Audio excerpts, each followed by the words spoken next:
Hi friends, welcome to code with Mohit. நாம் இந்த வீடியோவில் வந்து இன்புட்டுங்கிற ஒரு டேக் பற்றி தான் பார்க்க போகிறோம். இது வந்து பார்ட் 1 வீடியோ தான், ஏன்னா அந்த இது வந்து ரொம்ப லாங்காக போகும். ஸோ வாங்க ஃப்ரெண்ட்ஸ், டைம் வேஸ்ட் பண்ணாமல் நம்ம வீடியோக்குள்ளே போயிடலாம்.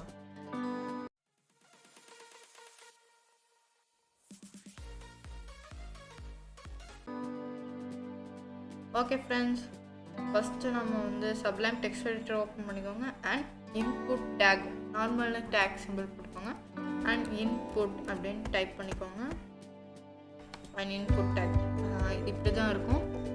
Input and attributes type name இப்படி இருக்கும். ஸோ இதை ஃபஸ்ட் நான் எக்ஸ்பிளைன் பண்ணுறேன். இன்புட்டுங்கிறது எதுக்குன்னா ஃப்ரெண்ட்ஸ், ஃபார்ம்னு ஒரு டேக் இருக்குது. ஸோ அது வந்து ஃபார்ம். ஸோ இதுக்குள்ளே தான் இதை ஆட் பண்ணுவாங்க. ஸோ இப்படி ஆட் பண்ணுவாங்க.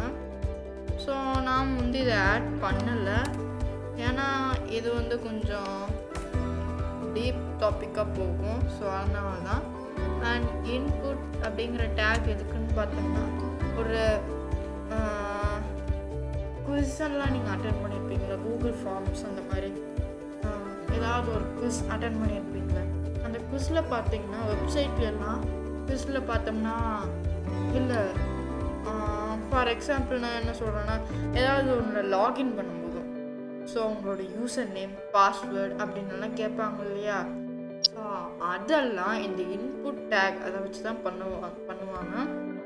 ஸோ வெப்சைட்ஸ்லாம் இது யூஸ் பண்ணுவாங்க அண்ட் மொபைல்ஸ்லாம் அதுக்கான லாங்குவேஜில் அது யூஸ் பண்ணுவாங்க. ஸோ அண்ட் இந்த இதை வந்து HTML மட்டும் க்ரியேட் பண்ண முடியும்னு இல்லை, ஜாவா ஸ்கிரிப்ட்லேயும் க்ரியேட் பண்ணலாம், PHPலையும் க்ரியேட் பண்ணலாம், CSSல க்ரியேட் பண்ண முடியாது, ஏன்னா அது வந்து style sheet. And input tag இதுதான். அண்ட் இது வந்து ஃபார்ம்ஸில் யூஸ் பண்ணுறதுக்கு யூஸ் பண்ணுவாங்க. அண்ட் இதெல்லாம் அதோட ஆட்ரிபியூட்ஸ். அண்ட் இந்த ஆட்ரிபியூட்ஸை எக்ஸ்பிளைன் பண்ணுறேன். First one type. ஸோ டைப்பில் என்னென்ன டைப்ஸ் இருக்குதுன்னா, check box and password and phone number இதுக்கெல்லாமே இருக்குது. அண்டு என்னென்ன ஃப்ரெண்ட்ஸ், அண்ட் இந்த நேமுங்கிறத ஃபஸ்ட்டு எக்ஸ்பிளைன் பண்ணிடுறேன், அதுக்கப்புறமா டைப்புக்குள்ளே போகலாம். ஸோ இந்த நேமுங்கிறது எதுக்குன்னா ஃப்ரெண்ட்ஸ், PHP நீங்கள் ஒரு வேளை நீங்கள் பெரிய லெவலில் ஒரு வெப்சைட் க்ரியேட் பண்ணுறீங்கன்னு வச்சுக்கோங்களேன். ஸோ அதில் வந்து யூசர் நேம் பாஸ்வேர்டு அப்படின்னலாம் இருக்கும்.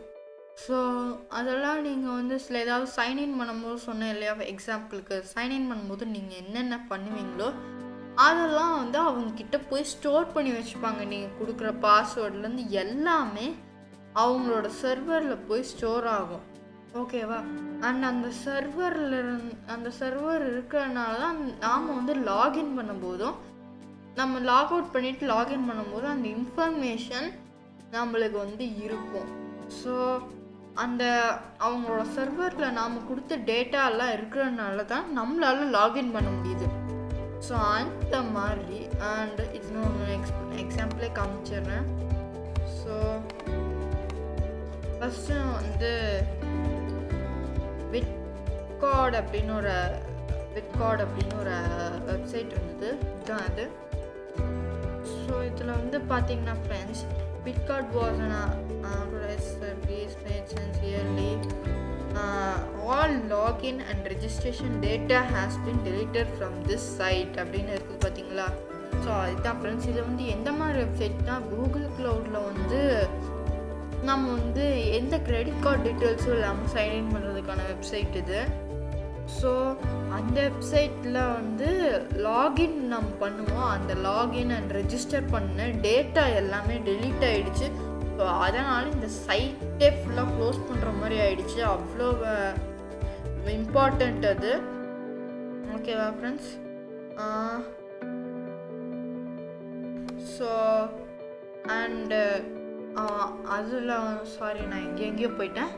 ஸோ அந்த மாதிரி அதெல்லாம் வந்து MySQL PHP இந்த ரெண்டு MySQLல கொண்டு போய் ஸ்டோர் பண்ணுவாங்க. PHP my admin அப்படிங்கிற மாதிரி ஒன்றில் வந்து டேபிள்ஸ் க்ரியேட் பண்ணி அதில் தான் போய் ஸ்டோர் ஆகும் இதெல்லாம், ஓகேவா? ஸோ அந்த மாதிரி ஸ்டோர் ஆகுறது வந்து லோக்கல் ஹோஸ்டில் ஸ்டோர் ஆகும். அண்ட் இதில் வந்து நேம்னு இருக்குது பார்த்தீங்களா? ஸோ இந்த பிஹெச்பி வச்சு MySQLலையும் நம்மளோட வெப்சைட்டையும் கனெக்ட் பண்ணுவோம். அண்ட் இந்த நேமுங்கிறதுல வந்து என்னதுன்னா ஃப்ரெண்ட்ஸ், யூசர் நேம் அப்படின்னு கொடுக்குறோன்னு வச்சுக்கோங்களேன். ஸோ இப்போ போய் MySQLல நம்ம கனெக்ட் பண்ணிடுவோம். பட் என்ன ப்ராப்ளம்னா, இப்போ நம்ம பாஸ்வேர்டுன்னு போட்டிருப்போம், இமெயில்னு போட்டிருப்போம், யூசர் நேம்னு போட்டிருப்போம், ரீடைப் பாஸ்வேர்டு அப்படின்னு கூட போட்டிருப்போம். ஸோ இது எல்லாமே போட்டிருக்கும் போதும் அது வந்து எப்படி ஸ்டோர் பண்ணி எதைன்னு எடுத்துக்கும். ஸோ அதுக்காக தான் இது. ஸோ அந்த நேம் டேக்குள்ளே யூ நேம் அப்படின்னு கொடுக்குறீங்கன்னு வச்சுக்கோங்களேன். ஃபார் எக்ஸாம்பிள் யூசர் நேம் கொடுக்குறோம். ஸோ யூசர் நேம்னா இந்த யூசர் நேம்ங்கிற இது வந்து ஒரு யூசர் நேம் இந்த இன்புட்டோட பேர் அப்படின்னு எடுத்துக்கோ. ஸோ யூசர் நேம்னு நாம் அதில் கொடுக்கும்போது இதோடய லிங்க் பண்ணி வச்சுருக்கனால அது வந்து யூசர் நேம்னு போய் அதோட இதில் வந்து ஸ்டோர் ஆகிக்கும். அது நீங்கள் யூசர் நேம் அப்படின்னு போட்டு கீழே அதெல்லாம் வரும், பாஸ்வேர்டுன்னு போட்டு பாஸ்வேர்டெல்லாம் வரும். அப்புறமா ரீடைப் பாஸ்வேர்டு, இமெயில் என்னென்ன நீங்கள் கொடுக்குறீங்களோ அதெல்லாம் லைன் பை லைன் அதில் காமிக்கும். ஸோ அதுக்காக தான் இந்த நேம். ஸோ நான் வந்து MySQLல நம்மளோட வெப்சைட்டில் இந்த இதில் ஸ்டோர் பண்ணு அப்படின்னு சொல்கிறதுக்காக தான் இந்த நேம் யூஸ் பண்ணுறோம். ஸோ இப்போ வந்து இந்த டைப் பற்றி பார்க்கலாம். ஸோ இந்த டைப் எதுக்குன்னா friends, check box, phone number இதெல்லாம் ஆட் பண்ணுறதுக்காக. ஸோ இன்புட் டைப் வந்து செக் பாக்ஸ் கொடுத்தோம்னா செக் கொடுத்து CTR+S கொடுத்து ஓப்பன் இன் ப்ரௌசர் கொடுத்தோம்னா நம்மளுக்கு இப்போ ஒரு செக் பாக்ஸ் வந்துருக்கு. ஸோ இதே மாதிரி டைப்பில் டெக்ஸ்ட் கொடுத்தோம்னா இப்போ வந்து ரீலோட் பண்ணோம்னா இங்கே வந்து நம்ம டெக்ஸ்ட் டைப் பண்ணுறதுக்காக ஒன்று வந்திருக்கு. அண்ட் இதே இதில் நாம் வந்து நிறையா இருக்குது. இமெயில் அப்படின்னு கொடுத்தோம்னா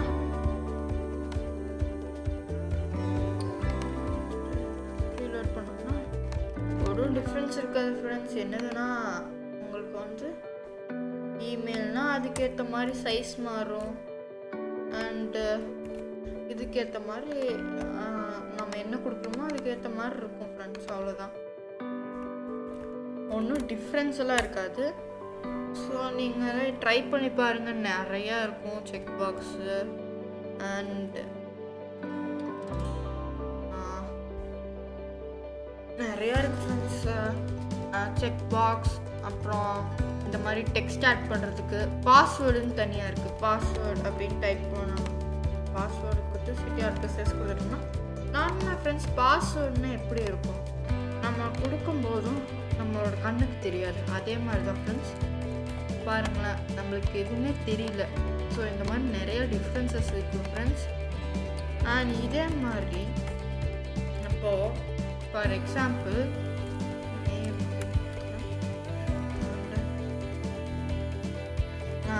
நம்ம வந்து என்னென்னா நம்ம ஃபார் எக்ஸாம்பிள் இதில் வந்து நம்மளோட நேம் இருக்குது. அதே மாதிரி கீழே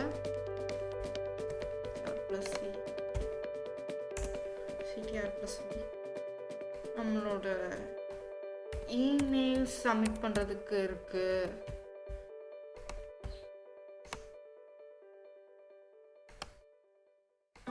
அதே மாதிரி நம்மளோட பாஸ்வேர்ட் சப்மிட் பண்ணுறதுக்கு ஒன்று இருக்குது. ஸோ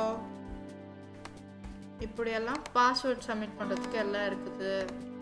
அப்படின்னா நம்ம எப்படி ஃப்ரெண்ட்ஸ் கண்டுபிடிப்போம்? இப்படி டைப் பண்ணுறது, அண்ட் இப்படி டைப் பண்ணுறது, அண்ட் இப்படி டைப் பண்ணுறது, அதை வச்சா கண்டுபிடிக்க முடியும்.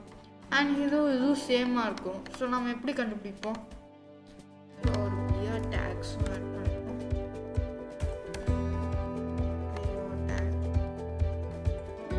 CTR+C, CTR+V, and CTR+C.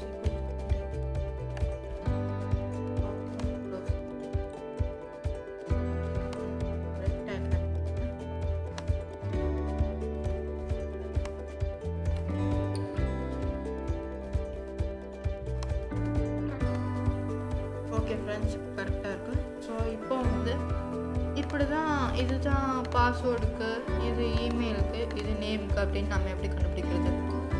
ஒவ்வொரு வெப்சைட்லேயும் ஒவ்வொரு மாதிரி கொடுத்துருப்பாங்க. அவங்க கன்ஃபியூஸ் ஆகும்ல. ஸோ அதுக்காக தான் பிளேஸ் ஹோல்டர் அப்படின்னு ஒன்று இருக்குது. ஸோ இதுக்குள்ளே பிளேஸ் ஹோல்டர் அப்படின்னு டைப் பண்ணிக்கோங்க. அண்ட் இதில் வந்து யூசர் நேம் அப்படின்னு கொடுத்துக்கிறேன். ஸோ இப்போ வந்து என்ன ஆகும்னா ஃப்ரெண்ட்ஸ், நம்மளோட வெயிட் பண்ணுங்கள், இதை ஓப்பன் பண்ணிக்கிறேன். ஸோ இப்போ வந்து நம்ம இங்கே டைப் பண்ணாத போதும் இங்கே வந்து யூசர் நேம் அப்படின்னு காமிக்கும். நீங்களே பாருங்கள். ஸோ பார்த்தீங்களா ஃப்ரெண்ட்ஸ், யூசர் நேம்னு காமிக்குது. ஸோ அதே மாதிரி நம்ம எல்லாத்துலேயுமே ஆட் பண்ணிக்கலாம். Placeholder, email and placeholder, password சிட்டிஆர்பிஎஸ் அண்ட் இங்கே வந்து ரீலோட் பண்ணுவோம். And email, user name, password எல்லாமே காமிச்சிச்சு. அண்ட் இப்படி கொடுத்துருவோம். அண்ட் இங்கே ஒரு சப்மிட் பட்டன் இருக்குங்களா ஃப்ரெண்ட்ஸ், அதுக்காக பட்டன் டேக் யூஸ் பண்ணிப்போம். பட்டன் டேக் யூஸ் பண்ணி சப்மிட் அப்படின்னு கொடுப்போம். ஸோ இதில் பிரேக் டேக் கொடுத்துப்போம்.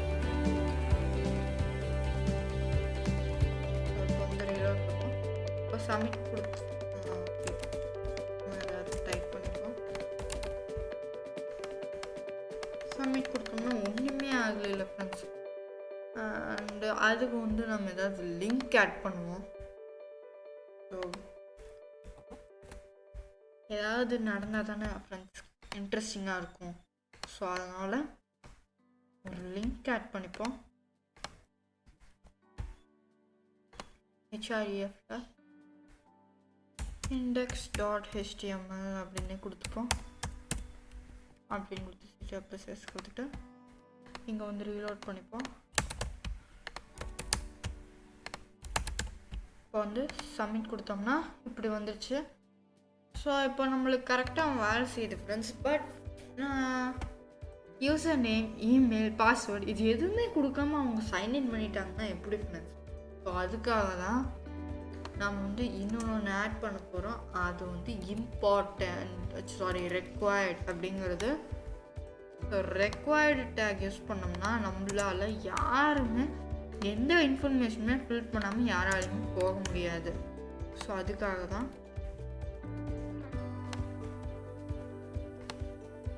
ஸோ இப்போ சப்மிட் கொடுத்தோம்னா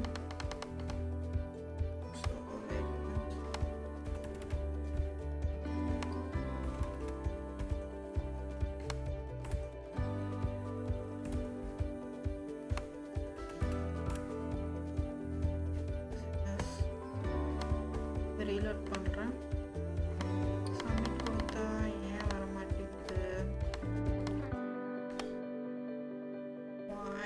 கரெக்டாக தான் கொடுத்துருக்கேன். ஸோ நேம் கொடுப்போம். நேம், இமெயில், பாஸ்வேர்ட், சிட்டிஆர்பிஎஸ் and reload and submit.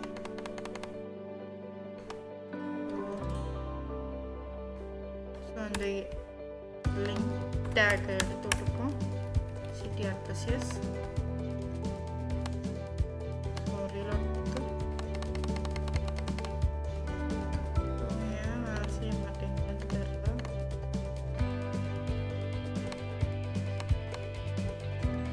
So கரெக்டாக தான் கொடுத்துருக்கேன். Input type, name, place holder, user name, required. So okay friends, அடுத்த வீடியோவில் இதில் என்ன ப்ராப்ளம்னு கண்டுபிடிச்சி சொல்கிறேன். அண்ட் ஓகே ஃப்ரெண்ட்ஸ், அவ்வளோதான் இந்த வீடியோ. பார்ட் 2ல் வரும்போதும் நான் கண்டிப்பாக சொல்கிறேன் இது என்ன இஷ்யூன்னு. ஓகே ஃப்ரெண்ட்ஸ், தேங்க்ஸ் ஃபார் வாட்சிங். பாய் பாய்.